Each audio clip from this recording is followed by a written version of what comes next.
Hey, wife, do you find yourself arguing with your husband way too much? I'm going to help you. Remember these words: weigh it, solve it.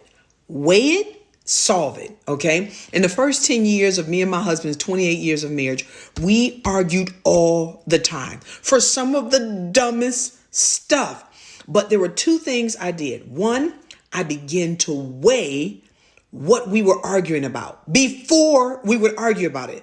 Because sometimes we were just having a pride fest. Like I wanted to win, he wanted to win over some of the dumbest things. So here's what I want you to do. Weigh the issue. Put it on a scale. If it weighs heavy, that is something that you need to stop because it's a deal breaker and you need to have the conversation, right? Respectfully. But if it doesn't weigh anything, if you weigh it and the scale doesn't move or barely moves, let it go.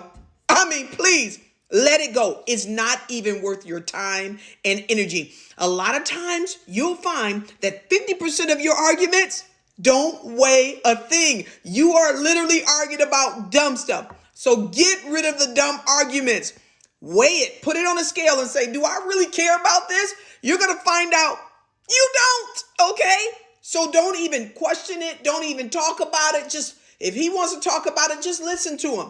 But don't add your opinion. Why? Because you know it's not something that you care about. So just let it go. So the second thing I want you to focus on is being a solution-driven person, okay? So there are people who love to focus and repeat the problem. There's a problem. He did this. He did that. Okay. He did it. Now what? What are you going to do about it? We spend so much time thinking about the issue and not solving the issue. So here's what I want you to do. The moment you hear the problem, I want you to instantly start thinking about the solution immediately. And you're going to find out the solution was sitting there all the while. Okay. I remember a friend of mine, her and her husband argued for 2 years straight about ketchup. And it took her 2 years to solve it because you know what? They both wanted to win because he grew up with the ketchup in the refrigerator. She grew up with the ketchup in the cabinet. 2 years in, she finally thought, you know what? I am just going to buy 2 small bottles of ketchup. And the one that's in the cabinet is mine and the one that's in the refrigerator is his. Problem solved.